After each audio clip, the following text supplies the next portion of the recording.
Dr. Sarah Chen had seen countless patients flatline in her 15 years at New Geneva Medical Station. But something about Maya Rodriguez felt different. The young engineer lay motionless on the bio bed, her life signs barely registering on the holographic displays that surrounded her still form. The mining accident on Europa had crushed half her ribcage and punctured both lungs. Internal bleeding was severe, and despite the advanced medical technology of 2387, some injuries remained beyond current capabilities. Time remaining? Sarah asked her medical AI assistant, though she already knew the answer would bring no comfort.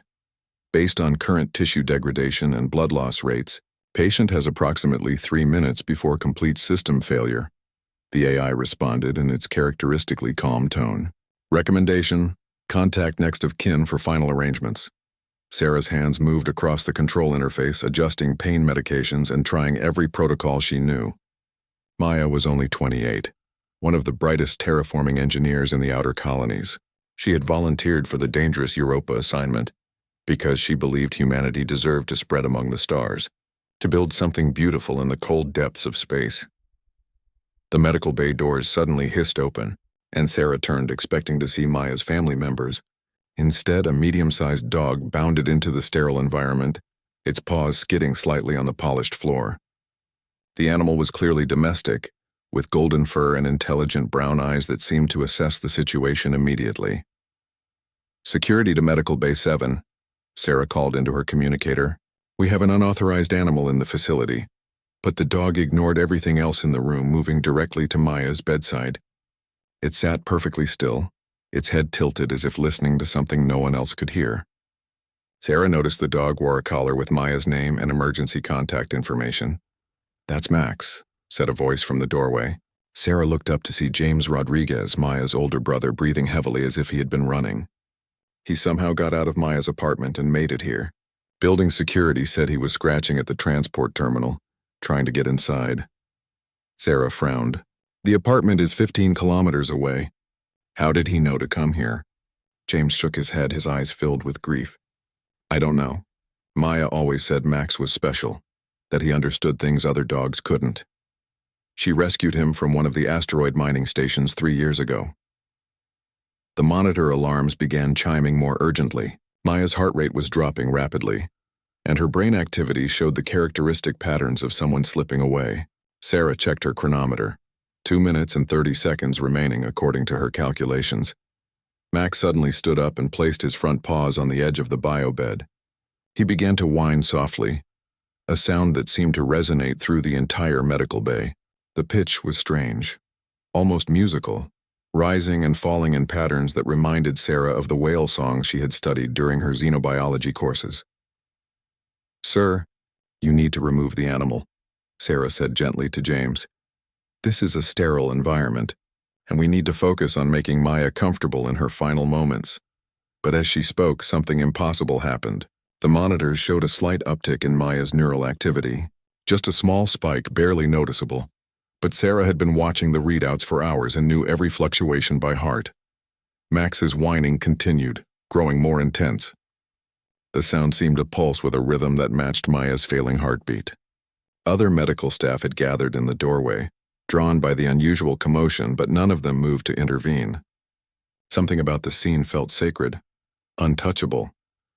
"Her brain waves are changing," whispered Dr. Kim, Sarah's colleague who had been monitoring from the adjoining station. "Look at the temporal lobe activity." Sarah's eyes widened as she watched the displays. Maya's consciousness patterns were indeed shifting, moving from the deep unconsciousness of trauma toward something that resembled natural sleep. Her heart rate, while still dangerously low, had stabilized rather than continuing its downward spiral. Max's vocalizations grew even more complex, incorporating harmonics that seemed impossible for a canine vocal structure to produce. The sound filled the medical bay with vibrations that Sarah could feel in her bones. Several of the electronic instruments began showing minor interference patterns, as if the dog's cries were generating some kind of electromagnetic field. "This is impossible," Sarah muttered. But she couldn't deny what she was seeing. Maya's internal bleeding rates had slowed. Her tissue oxygenation levels were improving marginally, and most shocking of all, her immune system was showing signs of enhanced activity. James moved closer to his sister's bedside, tears streaming down his face. "Max, what are you doing?" he whispered. The dog briefly looked at James, and Sarah could have sworn she saw something almost human in those brown eyes. Intelligence, determination, and what could only be described as love. Then Max returned his attention to Maya, placing his nose close to her ear and continuing his strange song. Dr. Kim was frantically running diagnostics on the medical equipment. "Sarah, all our instruments are functioning normally. This isn't a malfunction. Her cellular repair mechanisms are actually accelerating." Sarah felt a chill run down her spine. In all her years of medicine, she had never seen anything like this. The human body simply didn't heal at this rate, especially not from injuries this severe. Yet the data was undeniable. Maya Rodriguez was not dying. She was fighting back. 2 minutes remaining, the AI announced, but its certainty seemed less absolute now.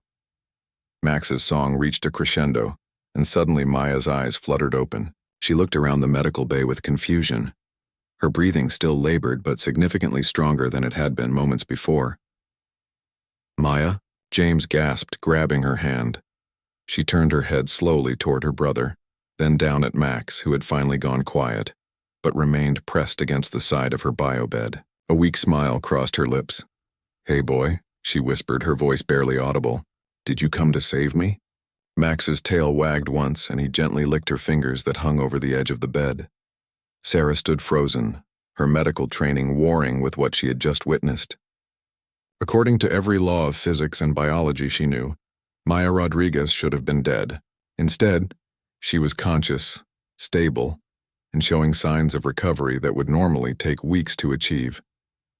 The implications were staggering, and Sarah realized that what had just happened in Medical Bay 7 would change everything they thought they knew about the bond between humans and their animal companions. 3 days after the incident, Dr. Sarah Chen found herself in the most uncomfortable position of her career. She sat across from Admiral Harrison Webb, head of Colonial Medical Research, trying to explain something that defied every scientific principle she had spent decades studying. "Doctor, are you seriously telling me that a dog somehow reversed fatal injuries through, what exactly? Singing?" Admiral Webb's skepticism was evident in every word, his weathered face showing the kind of expression reserved for subordinates who had clearly lost their minds.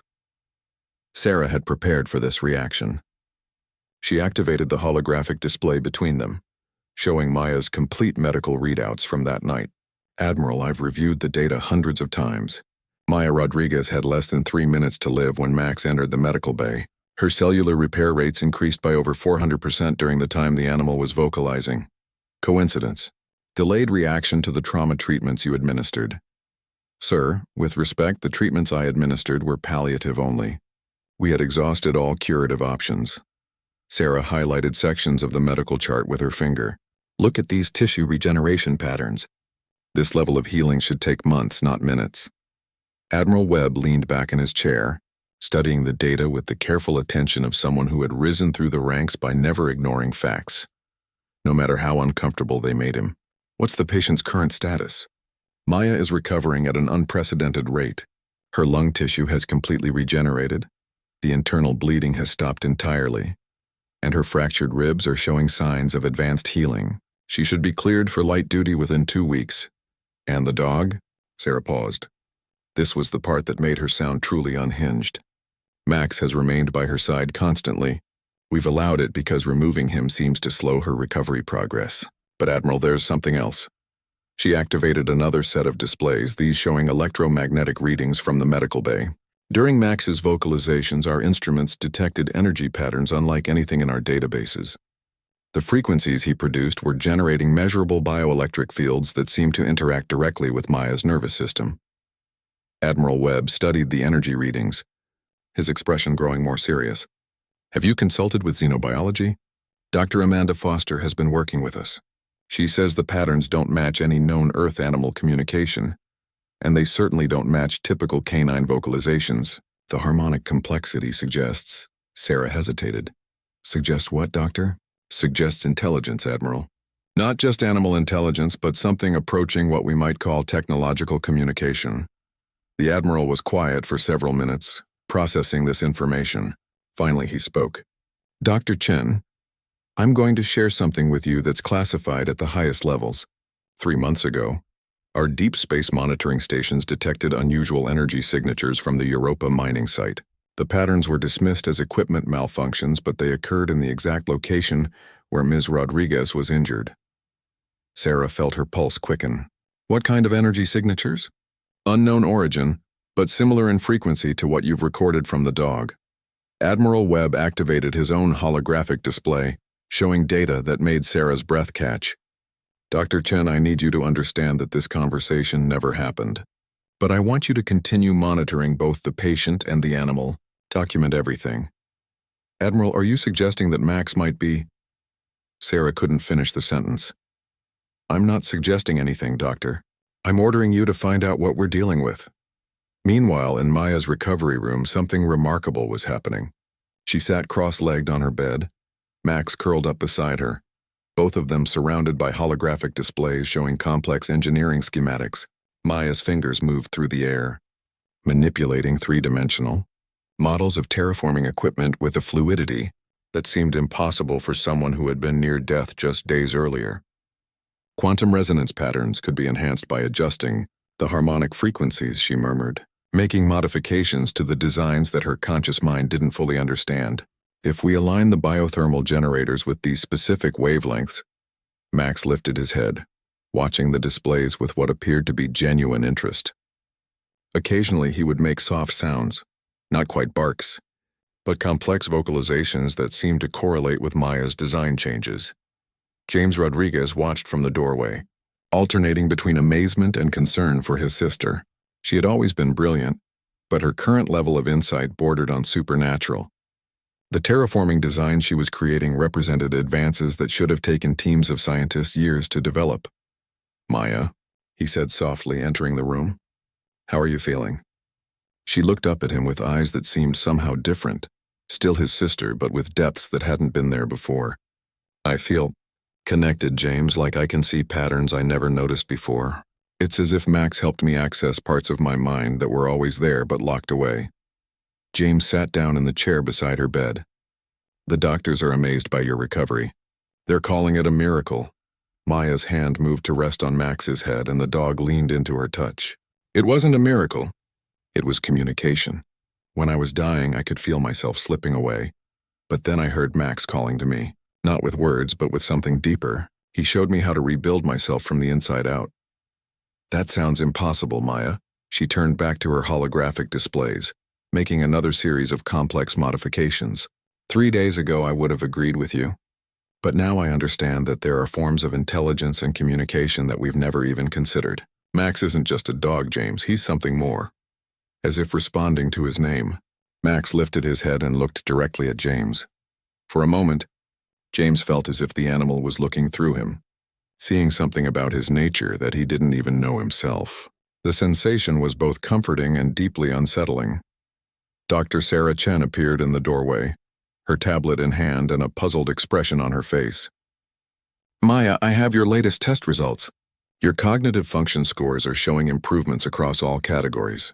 Your pattern recognition abilities have increased by 340%, and your spatial reasoning scores are off the charts. Maya smiled. Max has been teaching me to see things differently. Sarah looked at the dog, who regarded her with those impossibly intelligent eyes. Maya, can you explain what you mean by that? It's hard to put into words, Maya said, her fingers continuing to work through the holographic designs. It's like he's showing me how to use parts of my brain that humans normally can't access. The patterns aren't just mathematical or logical, they're intuitive, emotional, almost alive. Sarah made notes on her tablet, trying to maintain scientific objectivity, while documenting something that challenged everything she understood about consciousness and intelligence. Maya, would you be willing to participate in some additional tests? We're trying to understand what happened during your recovery.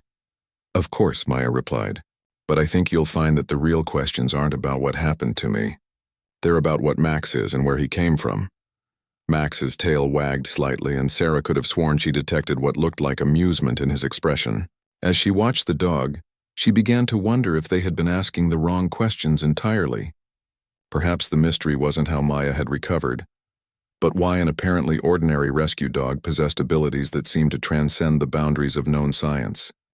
Dr. Amanda Foster had spent her entire career studying the communication patterns of various species across the galaxy, but nothing had prepared her for the data streaming across her laboratory displays.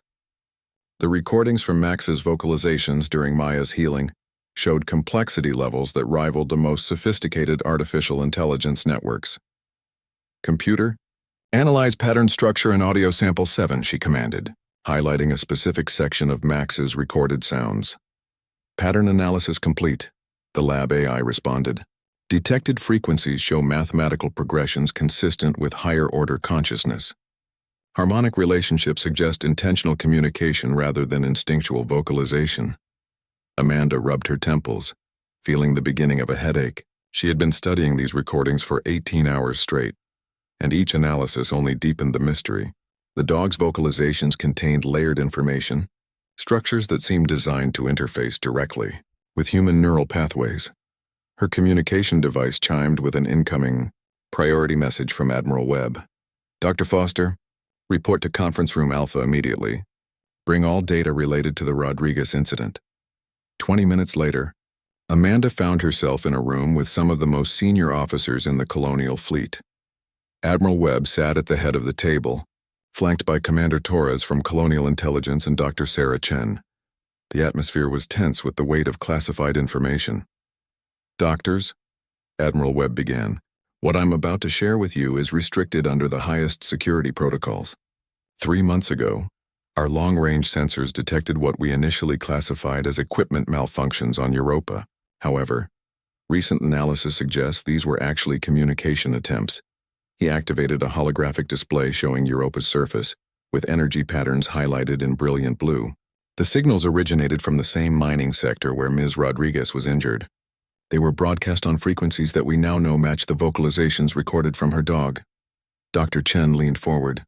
"Admiral, are you suggesting that Max was somehow responding to signals from Europa?" "That's one possibility," Commander Torres interjected. "But our investigation has revealed something even more significant. The dog's DNA shows markers that shouldn't exist in any Earthborn animal." Amanda felt her scientific worldview shifting beneath her feet. "What kind of markers?" Torres activated another display, showing complex genetic sequences. "Dr. Foster, your expertise in xenobiology makes you uniquely qualified to understand this. The dog's genetic structure includes dormant sequences that appear to be designed for enhanced neural communication. These sequences were artificially introduced sometime in the past 3 years. Since Maya rescued him from the asteroid mining station," Dr. Chen said quietly. Admiral Webb nodded grimly. "Exactly. Which brings us to the real question. What was done to that dog and by whom?" The room fell silent as the implications sank in. Amanda studied the genetic data, her mind racing through possibilities. "Admiral, if these genetic modifications were designed to enhance communication with humans, then someone or something has been studying our species very carefully. The level of understanding required to create these modifications suggests..." "Suggest what, Doctor?" "Suggests that we're not alone out here, and that whoever is watching us understands human biology better than we do ourselves." Meanwhile, in Maya's recovery room, something extraordinary was happening. She and Max sat facing each other on the floor, eyes closed, while holographic displays around them showed real-time brain activity for both human and canine. The patterns were synchronized in ways that should have been impossible. James Rodriguez watched from the doorway as his sister and her dog engaged in what could only be described as direct mental communication. Maya's breathing was deep and regular, while Max remained perfectly still, his unusual vocalizations reduced to barely audible harmonics. "The Europa colony needs a complete redesign of their atmospheric processors," Maya said suddenly, her eyes still closed. "The current system is fighting against natural geological patterns instead of working with them." Her hands moved through the air, manipulating invisible interfaces, while the holographic displays showed her accessing colonial databases she shouldn't have had clearance to view. Complex engineering schematics appeared around her, showing terraforming designs that incorporated principles no human engineer had ever conceived. "Maya," James said softly, "how do you know about the atmospheric processors on Europa?" She opened her eyes, looking momentarily confused. Max showed me. He's been there before, James. He's seen how the systems are supposed to work. But he's a dog. How could he possibly understand terraforming technology? Maya looked down at Max, who regarded her with those impossibly intelligent eyes. He's not just a dog anymore. Maybe he never was. When I was dying, he shared something with me. Memories, knowledge, understanding. He showed me that the accident on Europa wasn't random. The mining equipment failed because it was interfering with something that was already there. James felt a chill run down his spine. What do you mean, something that was already there? The signals Admiral Webb's people detected. They weren't communication attempts. They were warnings. Someone or something has been trying to tell us that we're damaging ourselves with our current terraforming methods. Max stood up and moved to the window, looking out at the stars visible beyond the medical station's transparent aluminum barriers. His posture was alert, almost expectant, as if he was waiting for something. Maya, James said carefully, what exactly happened to you during the accident? She was quiet for a long moment, her fingers absently stroking Max's fur as he returned to her side. I wasn't just injured, James, I was contacted. Someone reached out to me in that moment when I was between life and death. They used Max as a conduit, a way to communicate that wouldn't be detected by our monitoring systems. Who contacted you? I don't know, but they've been watching us, studying our attempts to spread across the galaxy. They're concerned about the methods we're using, not because they want to stop us, but because they want us to succeed. They see something in humanity that they consider valuable, worth preserving and helping to flourish. Dr. Sarah Chen entered the room, her tablet displaying the latest medical readings. Maya, your neural activity patterns are showing changes again. Are you experiencing any unusual sensations? Maya looked at Max, who tilted his head as if listening to something beyond human hearing. Dr. Chen, I think you need to prepare the medical staff for something unusual. Max is telling me that we're about to have visitors. What kind of visitors? Before Maya could answer, the medical station's proximity alarms began sounding. The intercom crackled to life with Admiral Webb's voice. All personnel, we have multiple unidentified craft approaching the station. They are not responding to our communications, but are not showing hostile intent. All medical staff report to emergency stations. Max's tail wagged once, and he looked up at Maya with what could only be described as satisfaction. Maya smiled and scratched behind his ears. Good boy. I think it's time for us to meet your friends. Dr. Chen stared at them both, her scientific mind struggling to process what she was witnessing. Maya, are you saying that Max somehow knew this was going to happen? Not knew, Dr. Chen, arranged. He's been preparing for this moment since the day I rescued him from that asteroid station. Or maybe the day he rescued me. I'm beginning to think the distinction doesn't matter anymore. Through the medical station's transparent barriers, strange lights began to appear among the stars, growing brighter and more defined as they approached. Whatever was coming to meet them, Max had been waiting for it for a very long time. The three vessels that approached New Geneva Medical Station defied every principle of known spacecraft design. They moved through space without visible propulsion, their surfaces seeming to shift and flow like liquid metal while maintaining perfect geometric harmony. Admiral Webb stood on the station's command deck, watching the displays with a mixture of fascination and deep concern. Sir, they're maintaining position at exactly 100 kilometers, reported Lieutenant Morrison from the communications station. No response to any of our transmission attempts, but they're broadcasting something on the same frequencies we recorded from the dog. Admiral Webb activated his personal communicator. Dr. Chen, I need you and Ms. Rodriguez on the command deck immediately. Bring the dog. Within minutes, Maya arrived with Max at her side, moving with the confident stride of someone who had recovered impossibly quickly from near-fatal injuries. Dr. Chen followed closely behind, her medical scanner still taking readings of Maya's unprecedented vital signs. Ms. Rodriguez, Admiral Webb said without preamble, do you have any idea what those ships want? Maya looked at the displays showing the three mysterious vessels, then down at Max, who sat calmly beside her as if alien spacecraft were an everyday occurrence. They want to meet humanity, Admiral, but not the way we usually think about first contact. They want to meet us as we really are when we're at our best. Explain. Maya moved to the central display, her fingers dancing through the holographic controls with the same enhanced abilities she had been demonstrating in her recovery room. These beings have been watching our expansion into space for decades. They've seen our wars, our conflicts, our tendency toward destruction, but they've also seen something else, our capacity for love, for sacrifice. for connection with other species.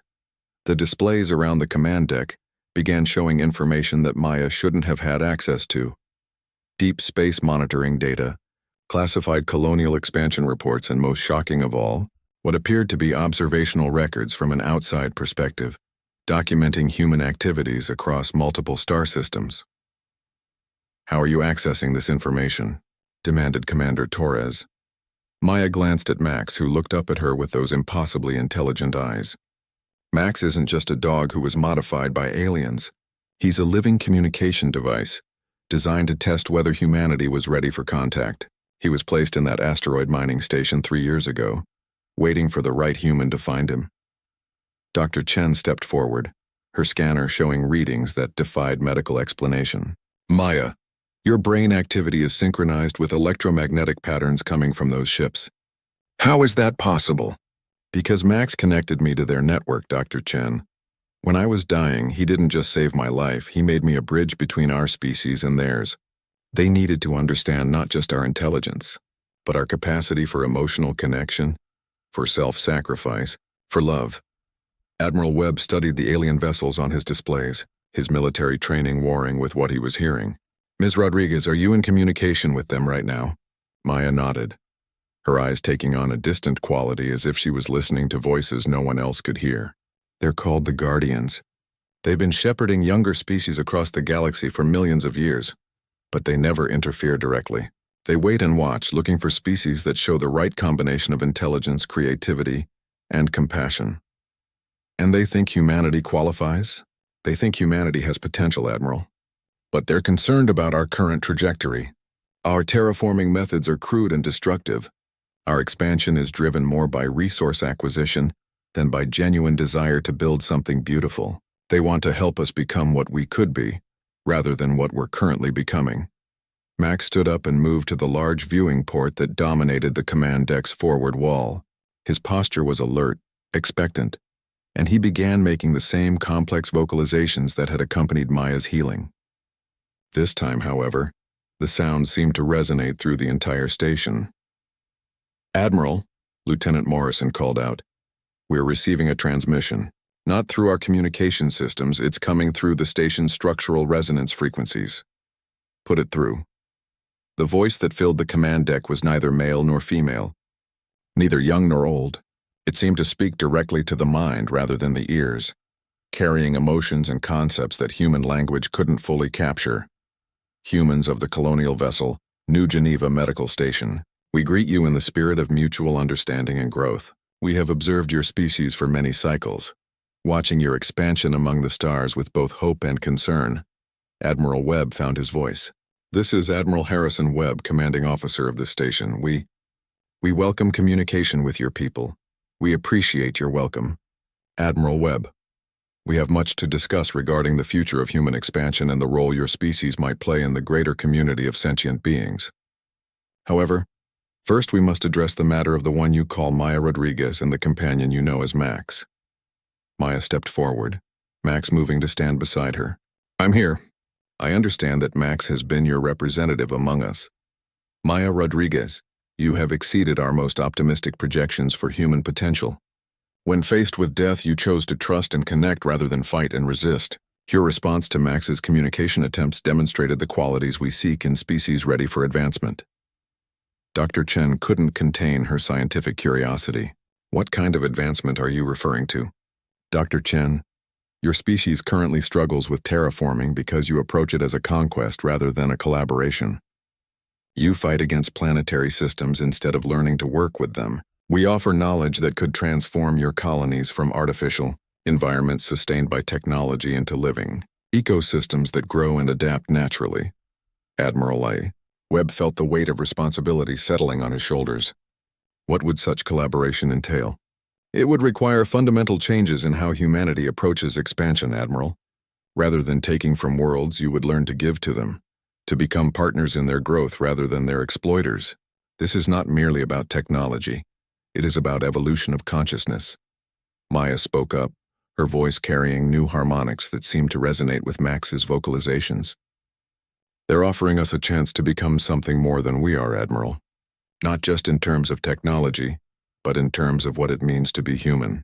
They want to help us spread across the galaxy not as conquerors, but as gardeners. Max's tail wagged approvingly, and for the first time since this incredible encounter began, Admiral Webb found himself smiling. The implications were staggering. Humanity was being offered a chance to join something vast and ancient, a community of species dedicated to nurturing life throughout the galaxy. "What would be our first step?" he asked. The alien voice carried what sounded like approval. "First, Admiral Webb, we must heal the damage that has already been done. Maya Rodriguez will serve as our primary liaison, working with Max to redesign your current colonial infrastructure. But this is only the beginning of a relationship that could span millennia." Maya looked around the command deck at the faces of her fellow humans, some frightened, some excited, all of them recognizing that their species stood at a crossroads that would determine their future among the stars. Max pressed against her leg, and she felt the warm presence of minds vast and patient waiting to see what choice humanity would make. The transformation of Europa colony began 3 weeks after first contact with the Guardians. Maya Rodriguez stood in the observation dome of the newly arrived Guardian vessel, watching as her home planet's moon underwent changes that seemed to transcend the boundaries between technology and biology.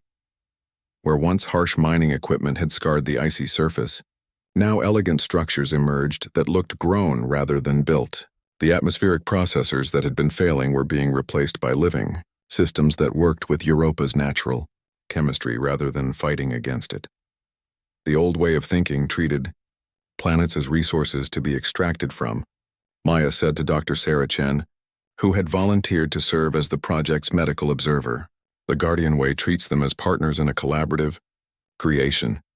Sarah watched through the transparent aluminum, viewing port as teams of humans and Guardian. Representatives worked together on the surface below. The Guardians themselves were remarkable, shapeshifters who could adapt their forms to whatever task required their attention, but who seemed to prefer appearances that combined elements familiar to humans with geometries that spoke of vast intelligence.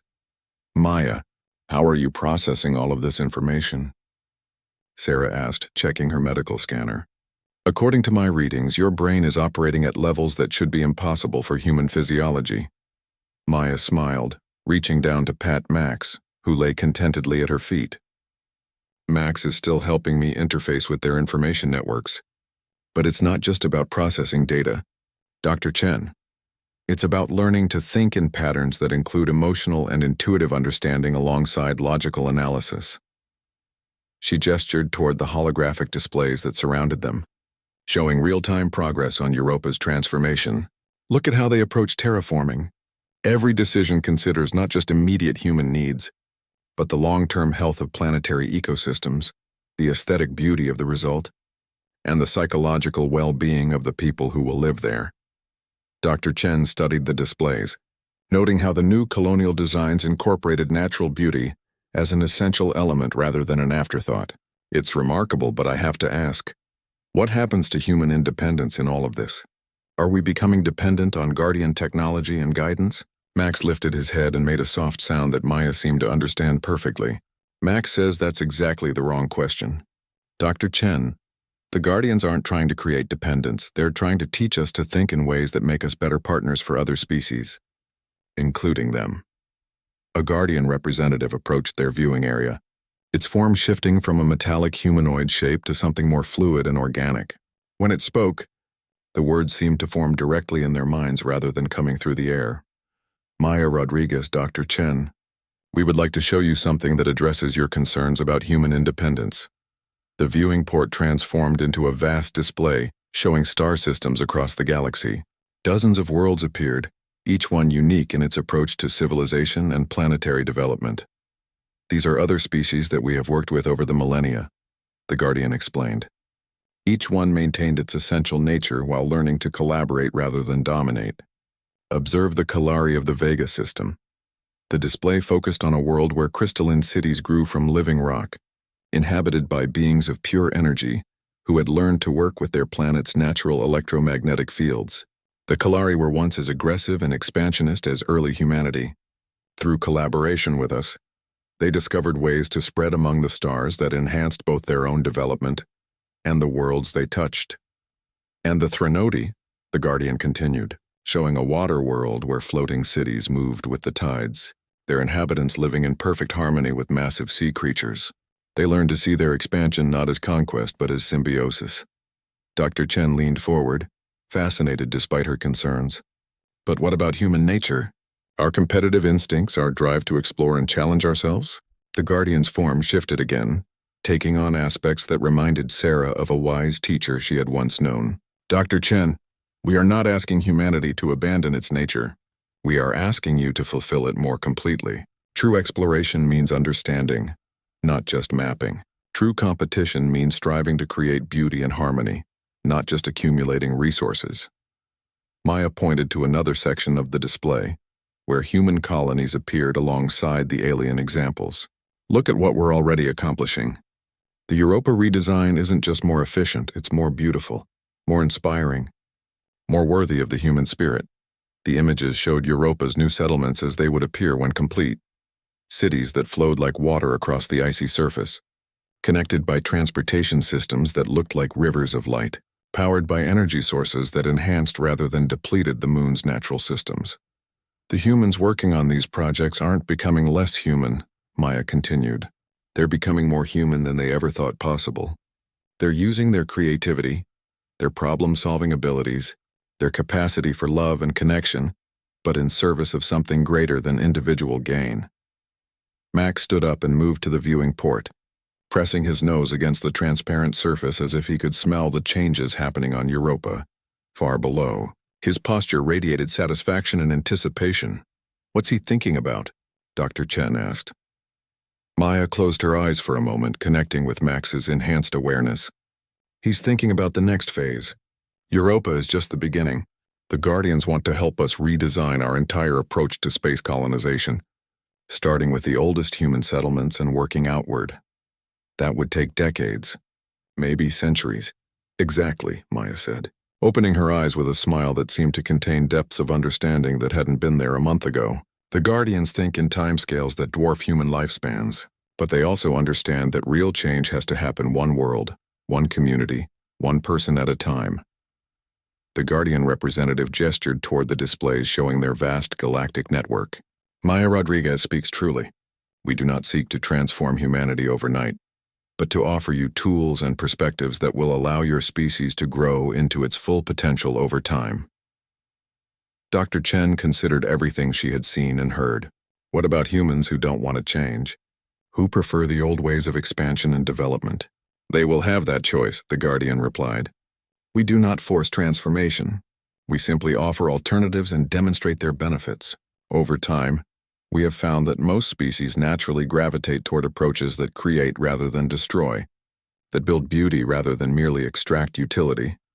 Maya moved to stand beside Dr. Chen, placing a hand on her shoulder. Sarah, I know this is overwhelming. A month ago, I was just an engineer trying to fix broken equipment on Europa. Now I'm helping to redesign human civilization. But the most amazing thing is that I still feel like myself. Just a version of myself that can see and do things I never imagined possible. Max wagged his tail and looked up at both women with those impossibly intelligent eyes that had started this entire transformation. In his gaze, Dr. Chen could see reflections of vast patience, deep wisdom, and an abiding love for the strange, wonderful, sometimes destructive but ultimately promising species called humanity. All right, she said finally, where do we begin? 6 months after the Guardian arrival, Maya Rodriguez found herself standing before the Colonial Senate on Earth, preparing to present the most important proposal in human history. The transformed Europa colony served as a powerful example of what cooperation with the Guardians could achieve. But convincing the rest of humanity to embrace such fundamental changes would require every bit of diplomatic skill she had developed during her time as liaison. Max sat beside her podium, his presence having become as essential to these proceedings as her own words. The bond between them had deepened over the months, allowing Maya to access not just Guardian knowledge, but Guardian wisdom about how to present complex ideas to species still learning to think beyond immediate self-interest. Senators, Maya began, her voice carrying harmonics that seemed to resonate directly with her listeners' minds. 6 months ago, I was dying on a medical station, the victim of an accident, that represented everything wrong with our current approach to space colonization. Today I stand before you not just healed, but transformed, carrying knowledge that could reshape humanity's entire future among the stars. The holographic displays around the Senate chamber showed real-time feeds from Europa, where the new settlements hummed with activity that seemed more like dancing than work. Human colonists moved through living cities that adapted to their needs while enhancing the moon's natural beauty. Senator Williams, a staunch traditionalist who had opposed the Guardian collaboration from the beginning, stood to address Maya. Ms. Rodriguez, while the Europa results are impressive, many of us remain concerned about surrendering human autonomy to alien influence. How can we be certain these Guardians aren't simply using more sophisticated methods to control us? Maya smiled, feeling Max's calm presence beside her. Senator Williams, that's exactly the question the Guardians hoped you would ask.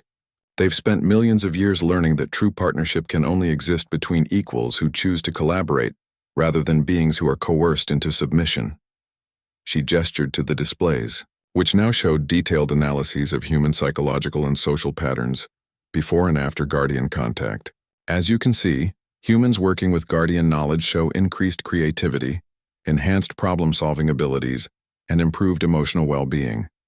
But most importantly, they show increased independence and self-determination. How is that possible?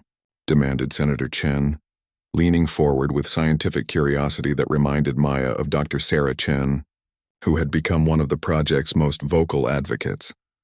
Because the Guardians understand something we're just beginning to learn, Maya replied. True strength comes not from dominating others or being dominated, but from choosing to work together toward goals that benefit everyone involved. They're not trying to control us. They're trying to teach us to control ourselves more effectively.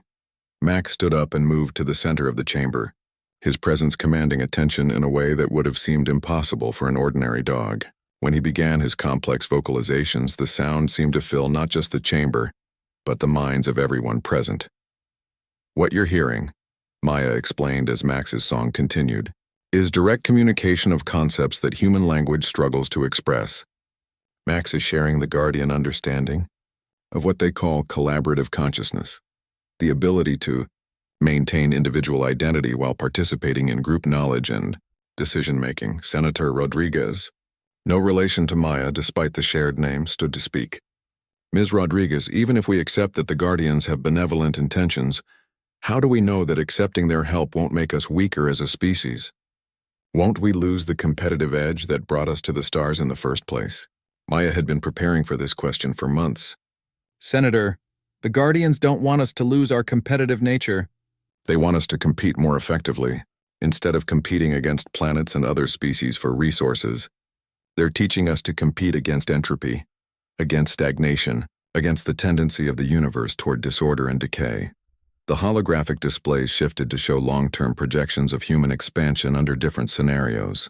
If we continue with our current methods, we'll exhaust accessible resources within 3 centuries and face inevitable decline. If we adopt Guardian approaches, we can continue expanding and growing for millions of years, while actually improving the conditions of every world we touch. But at what cost to human culture and identity? Senator Williams persisted. Maya looked down at Max, who had returned to her side and was watching the proceedings with what appeared to be amused patience. Senator, let me tell you about James, my brother, who was terrified that I was becoming something inhuman after my recovery. Last week he joined the Guardian collaboration program, not because he was pressured or controlled, but because he saw how much more himself I had become. She activated a personal communication link, and James's image appeared in the chamber. He was standing in one of Europa's new settlements, surrounded by the flowing architecture that seemed to grow from the ice itself. James, Maya said, tell the senators what you've learned about Guardian collaboration. James smiled, and Maya could see in his expression the same sense of expanded possibility that she had experienced.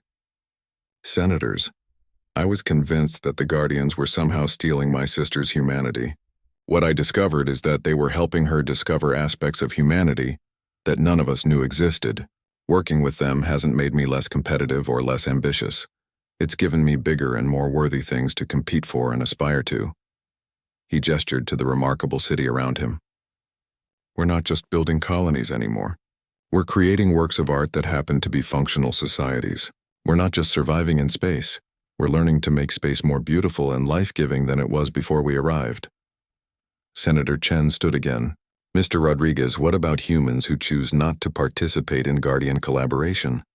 What happens to them? They continue to live and work and build as they always have, James replied. The Guardians aren't trying to convert everyone immediately. They're simply demonstrating alternatives and allowing people to choose freely. Some of our most traditional colonists have become our most enthusiastic collaborators once they saw the results. Maya deactivated the communication link and addressed the chamber directly. Senators, the Guardians are offering humanity the chance to become what we've always claimed to be: explorers, builders, creators of new worlds and new possibilities. They're not asking us to stop being human. They're asking us to become more human than we've ever been before. Max made a soft sound that seemed to carry agreement and encouragement. Around the chamber, Maya could see faces beginning to change, the fear and suspicion of the unknown giving way to curiosity and hope. The choice before us isn't between human and alien, Maya continued. It's between limitation and possibility, between decline and growth, between fear and love. The Guardians have waited patiently for us to be ready for this conversation. The question now is whether we're ready to give them an answer. Senator Williams was quiet for a long moment before speaking. Ms. Rodriguez, if we proceed with full collaboration, what guarantees do we have that humanity will remain? Humanity? Maya smiled, feeling the vast network of Guardian consciousness touching the edges of her mind while leaving her individual will completely free. Senator, the only guarantee any species has is the one they create for themselves. The Guardians can't preserve our humanity for us. Only we can do that. But they can teach us to see what humanity really means and help us become worthy of our own potential. Max's tail wagged once, and Maya knew that the real conversation was just beginning. 10 years after Maya Rodriguez's miraculous recovery and humanity's first contact with the Guardians, she stood on the observation deck of the starship Aurora, watching as their newest colony ship approached, Kepler 442b. This would be humanity's first attempt to establish a world, using fully integrated Guardian-human collaborative methods from the very beginning. Max, now showing silver in his muzzle but still possessed of those impossibly intelligent eyes, lay contentedly at her feet. The decade had transformed him from a mysterious rescue dog into something approaching a living legend, the bridge between species that had opened the door to humanity's greater destiny among the stars. Colony ship Aurora to planetary survey team, came the voice of Captain Morrison, the same lieutenant who had first detected the Guardian vessel's approach 10 years earlier. We're receiving your preliminary reports. The indigenous ecosystem analysis looks promising. Maya activated her communication interface, her consciousness effortlessly linking with the Guardian observation network that now spanned dozens of human colonies. Captain, the Guardians are confirming that Kepler 442b is not just suitable for human habitation. It's practically asking for partnership. The planet's biosphere is stable but underutilized, with ecological niches that human presence could fill beneficially. Explain, Captain Morrison requested. Maya closed her eyes, allowing the Guardian knowledge to flow through her enhanced awareness. The planet has vast forest systems that are showing signs of stagnation due to lack of a certain type of intelligent management. Human agricultural and forestry techniques, modified by Guardian biointegration methods, could revitalize the entire continental ecosystem while providing everything our colonies need. Dr. Sarah Chen, now Director of Human Guardian Medical Integration, joined Maya at the observation deck. Maya, I'm still amazed by how much you've changed since that night in the medical bay. But you're still recognizably you, just more than you were before. Maya opened her eyes and smiled. That's the beautiful thing about Guardian collaboration, Sarah. They don't erase what we are, they help us discover what we could become. Look at how humanity has changed over the past decade. The holographic displays around them showed the transformation of human space civilization. The old resource extraction colonies had been gradually converted into living ecosystems that supported larger populations more comfortably while actually improving their planetary environments. Human life expectancy had increased.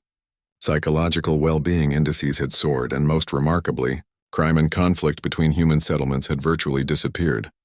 But we haven't become soft or weak, Dr. Chen observed.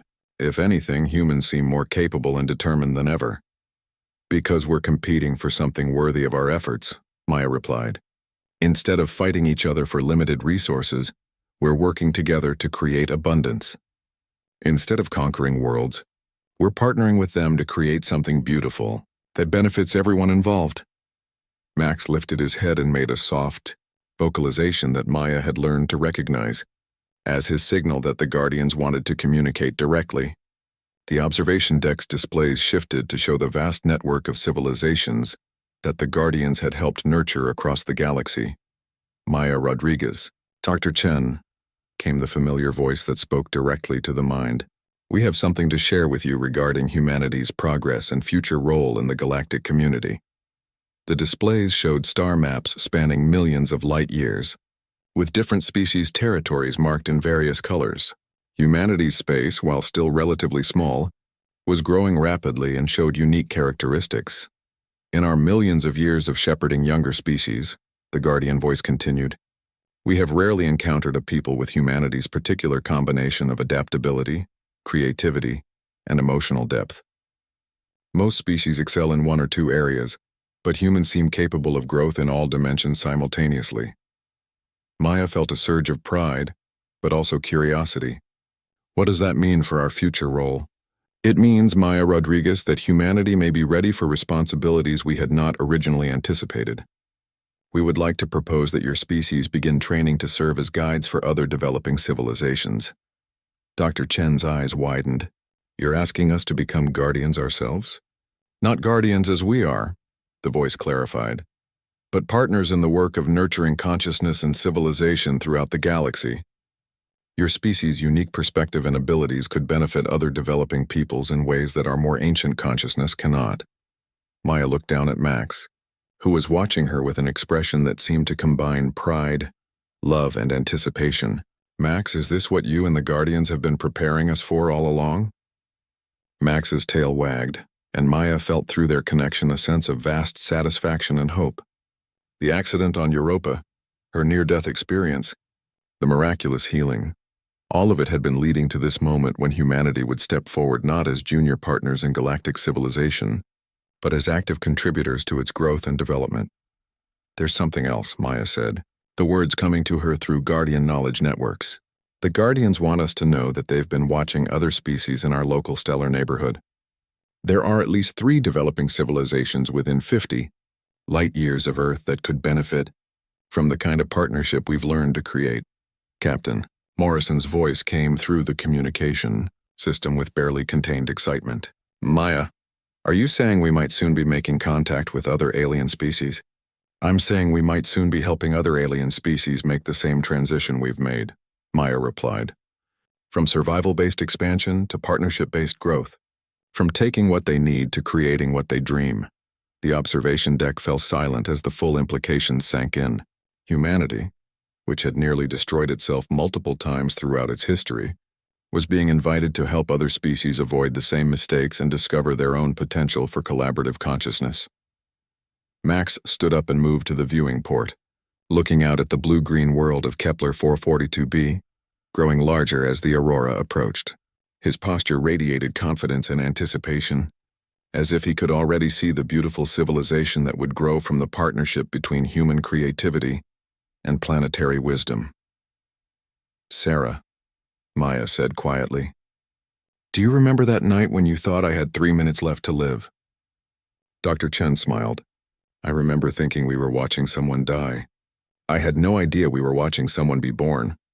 Maya reached down to scratch Max's ears, feeling through their connection the vast network of consciousness that now included not just humanity and the Guardians, but dozens of other species working together to create something unprecedented in galactic history, a truly collaborative civilization spanning multiple star systems and countless different forms of life. Max, she whispered, thank you for saving me, for saving all of us. Max looked up at her with those eyes that had started everything, and Maya could have sworn she saw him smile.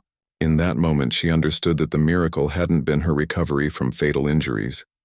The miracle had been humanity's recovery from the fatal injury of believing they were alone in the universe, destined to compete and destroy rather than cooperate and create. The real story was just beginning, and it would be written in light across the stars by species learning to work together toward goals that none of them could achieve alone. Humanity had found its place in the galaxy not as conquerors or supplicants, but as partners in the greatest collaborative project in the history of consciousness, the transformation of the universe from a place of struggle into a place of beauty. And it had all started with a dog who refused to let his human die alone.